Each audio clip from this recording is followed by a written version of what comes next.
tough and wanna hate this, I'll always show up. I don't ever slow up, no I don't take sh**. I got no love for the fakeness. If you wanna play tough and wanna hate this, I'll always show up and make a statement. I don't ever slow up, no I don't take sh**. I got no love for the fakeness. If you wanna play tough and wanna hate this, I'll always show up and make a statement. Everything I do so instinctive and so passionate. Every word I move so descriptive like an adjective. I got a vendetta against people who patented being negative when you should be getting after it. I got facts over tracks, this and that. Spitting slow, spitting fast, I could roast, I could gas. Think I'm okay at last, but I don't know if that can erase all the past. And the pettiness, a reflection of the emptiness. Hilarious, you think you're worth my time, you're delirious. Mysterious, because you hide behind a fake exterior. Inferior, you know I'll always be a bit superior. Get off of me, this ain't no humble brag. I want you to hear words. Hey guys, Coach Dan here, gearing up today for a big lower body session. We're going hack squat first. So something that I wanted to present was my method of progression. It's not mine, I don't own it. It's the method of progression that I use, and I think it has value for lots of people. Potentially how people will go about progression is they might set sort of like a rep range, and when they can get all sets at that rep range, or they might go, I'm going to do 3 sets of 10. And when they can get that weight that they're lifting for all 3 sets of 10, then they'll progress in weight. But I'm going to present a different idea. The idea is known as the double progression method. So the double progression method is, if you set a rep range for yourself, you might say, so for hack squat, first set I'm going to do for 6 to 8 reps. And when you can achieve the weight for 8 reps, whatever you're up to weight-wise, when you can achieve the weight for 8 reps, you'll increase the weight the next time around. And that's on the first set. So if I get the first set of 6 to 8 today at, I think it's 70 per side, first set, I'll check my log when I get out there. Then if I can get that at 8 this week, then next week I might go up to 72 and a half per side or something like that. So that is kind of like when you're at the top end, the next time around you add weight. Now, if I cannot get to the top end as far as weight goes, as far as reps goes, if I can't get 8, if I get 6 or 7, which is actually what happened on the hack squat last week, then I'll go for just leave the same weight and see if I can't get that extra rep. So when I can get it up to 8, then I add the weight. If the reps drop down, then I try and add the reps. And you have both you can increase as far as reps or weight goes, depending on what suits on that particular thing. Now that doesn't always work, because sometimes a rep is a really big deal. Like 1 rep at a high weight makes a big difference, but a couple kgs at that same high weight doesn't. So there is a situation where that doesn't work perfectly well. And after using this system for a little while, you can play around with that, but it's just a way to kind of ensure you still are pushing progression, because progression is going to be one of the things that is almost like, I would have to say absolutely necessary for anyone to make progress. Like progression means, or progressive overload's the other term you hear, means that you are making it harder for yourself every time, so your body has to adapt to the new level of hardness. But also when you are progressing, or you know you're progressing because you see your numbers or reps go up or whatever it might be, you know that what you're doing is working. So it's a bit of a double feedback. It's like we need to add progression to make sure we still progress, but also the progress, we know that the program is working because we are progressing. So that is just what I wanted to present, is my progression method, or the progression method I use, should I say. And that's my rationale surrounding it. It's not absolute, it's not conclusive, it's not the best way. It's just the way that I've found makes the most sense for me, gives flexibility to make sure whatever I am doing, I can find a way to try and progress that little bit. All right, we head out to lower body now. We're going hack squats first, leg presses, all the goodies. Feeling good after that push session yesterday. Bit of soreness to the triceps and the pectorals. And now we're going to jack up the legs. See you out there. All right, hack squats first up. So, as mentioned in the introduction, the double progression method here. Sounds very official, and it doesn't have to be super official. But it's actually 72 and a half I got each side last time. I got for 7 reps. And I've set a rep range of 6 to 8. Now the rep range is sort of arbitrary, it's your choice, but it's just a way to kind of set yourself a bracket or a group of parameters to move between and then progress. So like ultimately, the rep range could be whatever you want it to be, as long as you like it, suits your preference, works well for you, all that kind of stuff. If your goal is muscle growth, that can be a really wide range. If your goal is strength or whatever your goal might be, would be dependent on that. For me, my goal is muscle growth, which means I can use a whole range of rep ranges, it would appear. Like in research, it kind of seems that as long as you train hard enough, whether you're doing sets of 20 or sets of 8, doesn't really matter as long as it's close enough to failure. That appears to be the case as things are currently. So with that in mind, you choose a rep range that kind of then suits you within, you know, your preference, what works well for your body, all that kind of stuff. So for me, I start with a top set of this because I quite like lifting heavy. So I'll do a set of 6 to 8 and then I'll drop it back to about 8 to 15 for lighter weight, obviously. So this is going to be my last warm-up set. So with the hack squat, there is I use a belt, you don't have to use a belt, but essentially we are trying to target and expose the quads to the most amount of tension possible. So with that in mind, then you use techniques such, not that I just lift a whole bunch of weight, but I am exposing the quads to the most amount of that weight as possible. So for me, it's feet pretty low, toes out. This same technique will come with my leg press technique as well when it's quad dominant. So low feet, as long as you can keep your heels on the platform, toes slightly out. We lock in here, you'll see that I have these yoga blocks. That's just to increase range of motion for me. For me, I'm limited on range because of my height, so I kind of get to the bottom and I probably still have a little extra knee flexion in me. So I strap these yoga blocks on. It's not too much of a hassle to me, and that kind of gives me that couple extra inches. That's what she said. Then we're up, locked in, big deep breath, brace yourself tight.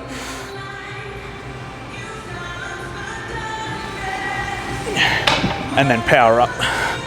So that will be my last warm-up set, and we'll hit first set 6 to 8, and then we'll drop it back, trying to be really diligent with that execution, and then give it some as far as intensity goes. And if I got 7 last week, the obvious goal is to improve upon that, but not just by using willy-nilly technique, the same technique over and over again.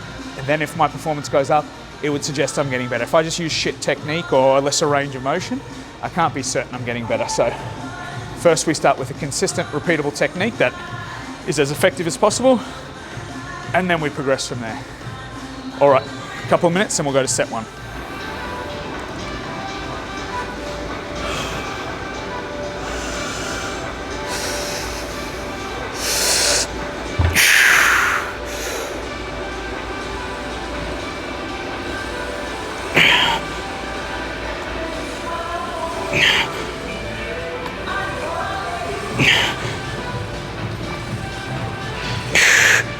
Come on.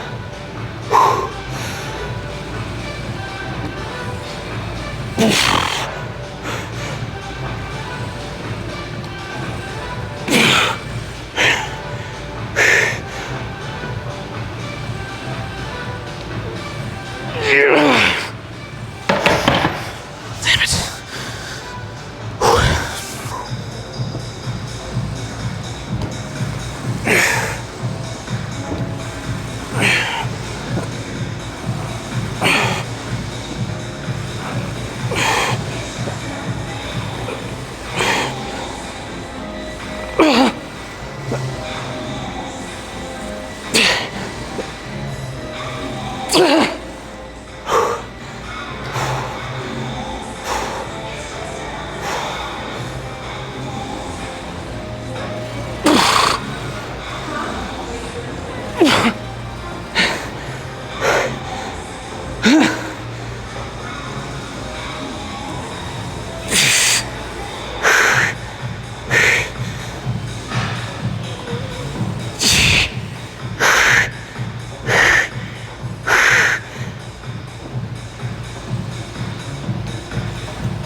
All right, hack squat's done for.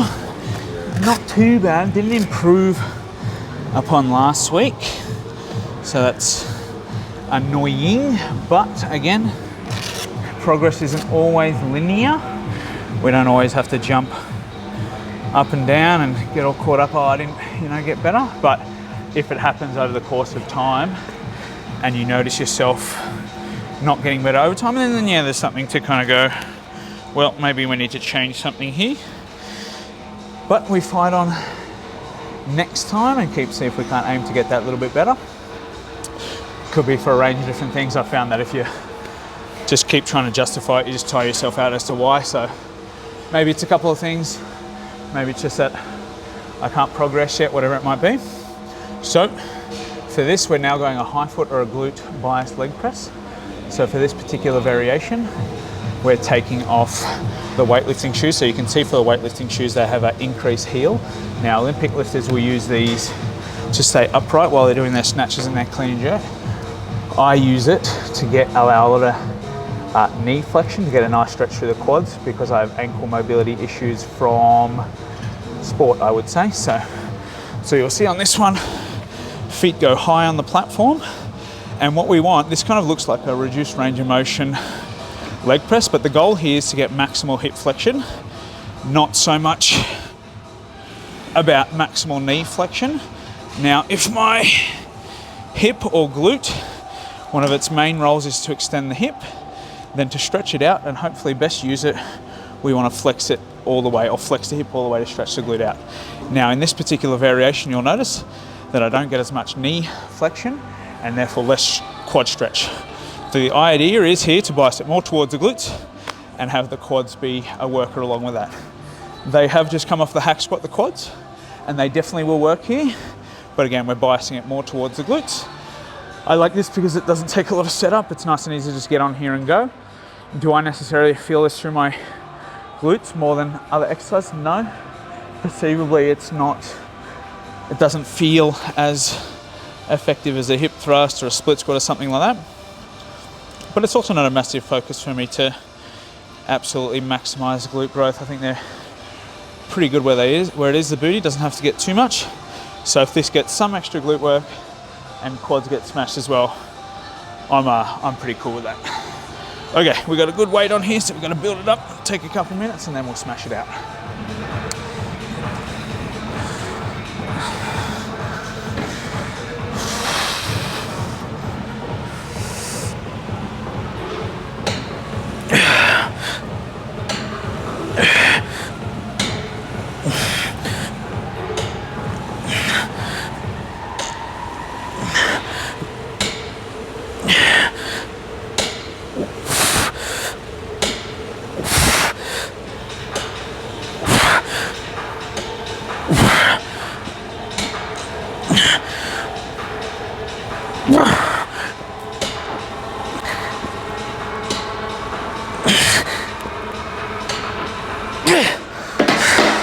Yes.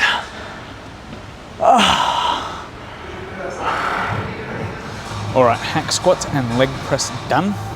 So you think about those two movements, hack squat, try and make it as quad dominant as possible with glutes moving, because we obviously have hip extension, but again, quad dominant. Then we go into that leg press and kind of moving it more towards being glute dominant, feet high, lots of hip flexion, not as much knee flexion.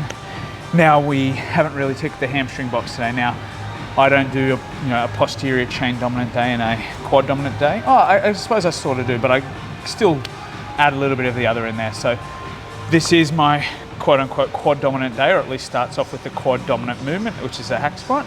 But I still want to get a little bit extra hamstring volume in on this day, and I don't see any reason why not to. So I'm going with the seated hamstring curl today. That's what I want to say. One thing that I find that I struggle with a little bit is as the sets go on, like continuing to push hard. So I think one thing that I do tend to do is I do tend to kind of put number goals in my mind, and then like potentially like shut up shop after that, where I might potentially have a couple more reps in the tank. So I might go in my head, the first set I'm trying legitimately like pretty much balls to the wall, but then as the sets go on, I might go, oh, I know I got 11 last week, so I'll get 11 this week kind of thing, which is probably okay, and it makes sense that would be close to the mark. But again, it really is just what we're after is intensity of effort. So whether it's 11, 8, 12, I don't want to kind of cap myself. So that's going to be a focus of mine, kind of clearing out previous targets and just going until I can't, essentially. All right, so seated hamstring curl. So this particular seated hamstring curl is not, I wouldn't say the most common variation. So what we have here is a pad on the back of the ankle and a pad below the knee in front to kind of lock the lower leg into place. Sometimes you'll see variations of this where there is a pad on top of the knee. It probably would be my preference to have that one, but such is life. So we're going to go heels to butt, control the up phase, stretch the hamstrings out, heels to butt. Now what you might see from me at the end of the sets here is doing a couple of half reps, because what you'll find on a movement like this is that your strength or the resistance of the machine makes it a lot harder right by here at the back end, but potentially we still have some more reps left in the tank. So I might do my full set as all the way from the top, all the way to touching the bottom. And then when I can no longer do that, see if I can't get a few more half reps, just to increase the stimulus and see if we can't go that little bit closer to failure. And now it's time to get refocused with the big boys out of the way, the hack squat, big boys and girls. Hack squat leg presses out of the way. Now we can go on to some of these machines that aren't as systemically fatiguing but still want to push hard. All right, let's go.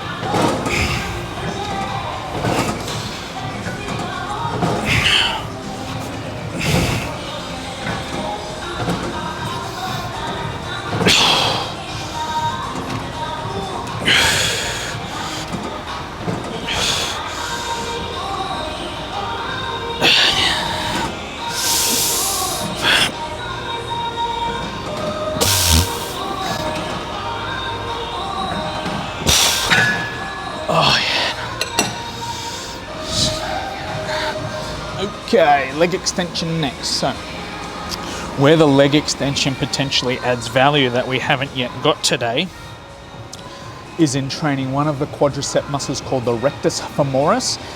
Now, the rectus femoris is a muscle of the quad that passes the knee and also passes the hip. So it acts as a knee extensor and a hip flexor at this, well, not at the same time, but can act as a knee extender and a hip flexor. So if you think about squatting, leg pressing, things of that nature, you're often doing those two motions against one another. So when we're going down into the bottom of a squat, we are flexing the knee and flexing the hip. So when we try and contract that quadricep muscle, we're extending the knee and extending the hip. So we're doing an opposite job at one of those joints for that rectus femoris. So potentially it's like if you think about contracting a muscle, maybe looking like something like this, just as a crude example, you think about, so we're getting the muscles pulled together like this to contract, and then they'll stretch out like this when they lengthen. Now, let's say, because it passes two joints, so I don't know where these two joints are in this example, but while one of it's lengthening, one of it's shortening. While one of it's shortening, one of it's lengthening. So we don't often get potentially a decent contraction and stretch when we're doing this movement, when we're doing things like leg press, hack squat, squat variations for the rectus femoris. So it makes sense then to be able to come and do a leg extension where you've seen a second here, we'll open up a hip and then we'll just extend the knee. So a couple of the specifics surrounding what I do for leg extension to try and help it be as rectus femoris-y as possible, if you could use that term. These yoga blocks, now that's not necessarily going to make it more rectus femoris-y, but it is going to make my knee flex more because it pushes my foot back that way, and some leg extensions don't really do that very well. So to push it back that way, getting more knee flexion. What I also do is I take the backrest all the way back. So now we're opening up and keeping the hip as lengthened as possible. So hopefully that will make it such that the rectus femoris is better suited at the job. We'll crank this as far forward as we can. The furthest notch, if you've got that in you, lock into place, lean back, and we'll stay in that lean back position. The tendency for people is to kind of get into that kind of position when doing this. So we're here, full extension of the knee, control the way down, gentle tap, full extension of the knee.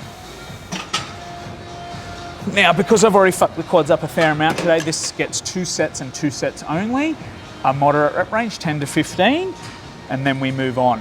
Whew, we've got to hang in there, we've got to refocus. Keep getting mentally ready to get uncomfortable each set. Like Rocky said, it's not about how hard you can hit, it's about how hard you can get hit and keep moving forward. Here we go, Rock.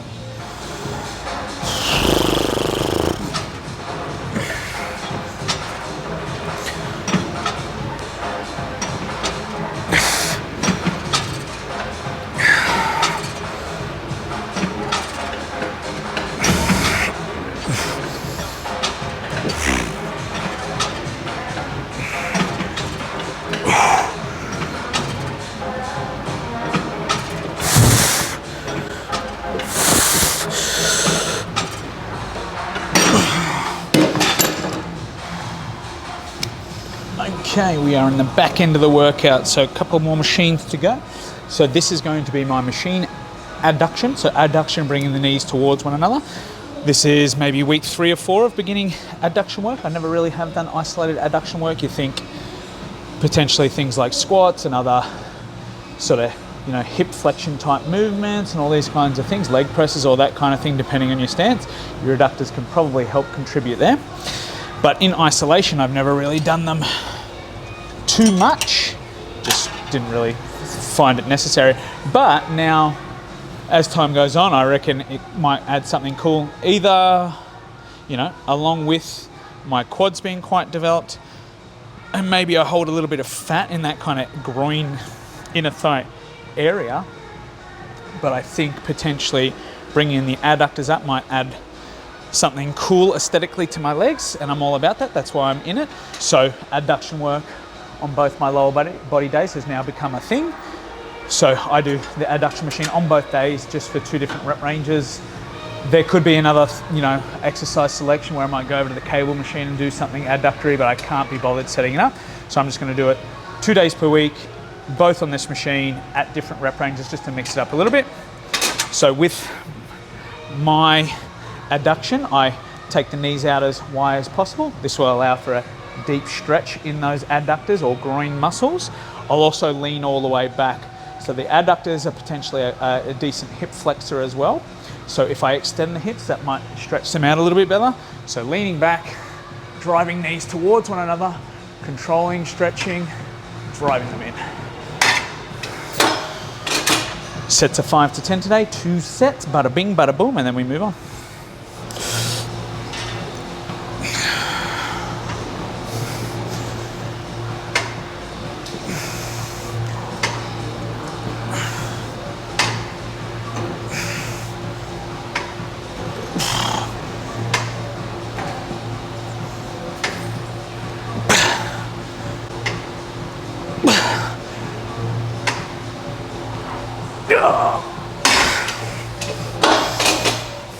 Okay, finishing off calves and abs. So we have the leg press calf raise. This might not be my favorite calf exercise out there, but it's nice and efficient because this is a pin loaded machine, easy to weight, easy to get into position, easy setup, blah, blah, blah. And I don't have too much juice left in the tank. So I do this one in a machine that's for my abs. It's about 1, 2, 3, 4, 5-ish meters away as a superset. So I can kind of get through this and get out of this workout and move on with my life. Now, the reason I don't like it, which you won't be able to see side on here, but I'll show you in my first working set, is that there's basically part of the leg press that's here. So if I wanted to do like my feet hip width apart, I can't really do it's not effective, it just won't allow decent range of motion. So what I have to do is I have to take my foot all the way to the outside of the leg press. It's probably not a major issue, almost maybe it's a good thing even that's different from some of the other calf raises I do. It's a potential limitation. So what I'll do is kind of set the level up such that I know that I can go through a good range of motion. Heel goes underneath, nice big stretch, raising up onto the toes, stretch, raising up onto the toes. So what a consideration to make when it comes to the calf raise is making sure that we always have the ball of the big toe, so that little knuckle under your big toe, at least on the platform. So that should dictate. If that's too far off, it's just as if you're just tippy-toeing, you might not be able to produce heaps of force. So in making sure we're always got the ball of the big toe on there, if that starts to slide off, shuffle back on so we can produce that good force. What else I got for you on that one? No, that's about it. So again, about 5 meters to our machine abdominal crunch. Again, that is probably not my favorite exercise, but again, at this stage of the workout, I'm okay because they both feel effective enough. So I'll show you that now, and we're going to do it as a superset. All right, so this is the version of the machine abdominal crunch that we have here. So probably, maybe the only real limitation I find on this one is that maybe we're not getting a massive stretch through the abs, essentially it doesn't potentially allow you to go that far, as well as the bench is somewhat flat. I would think it would almost be better, which is probably impossible, for this to curve as you went to allow this opening up of the stretching of the abs and that contraction. But again, doing it feels pretty effective to me. The thing that I have found to be really worthwhile is making sure that as you do this movement, you keep your head back. Instead of trying to throw your head into it, head stays back on the pad. Think about taking the bottom of your sternum down towards your pelvis and keeping your head back the whole time, so we're not leading with the head. So this as a superset, 4 sets through, right? We go calves, abs, pretty much back and forth. These here as a superset is pretty good because it saves me a bit of time, as well as they don't affect each other too much, so I can still get a really decent stimulus. And yeah, it just gets the workout over and done with after all the stuff I've done up until now. So I've been doing it as a superset, and I will continue to do that to save us time and energy.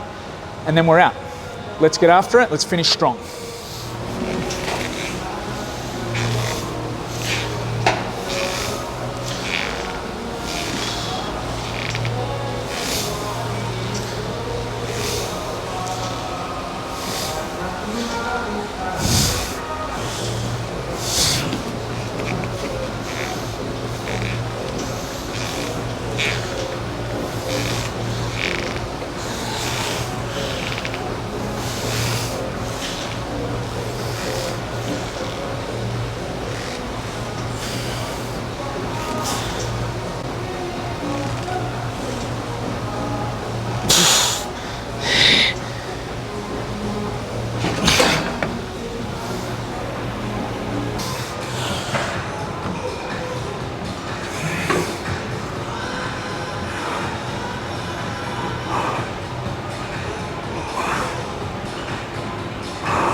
Okay, that's a wrap on the workout, guys. A tough one in the books. Feel better for getting out the back end of that. So remember, it's not always linear. Like, I've been on that hack squat weight for a couple of weeks now. So again, you know, sometimes you get to a stage where progress isn't perfectly linear, but again, over the course of time, if muscle growth is a goal, we probably should see those weights go up.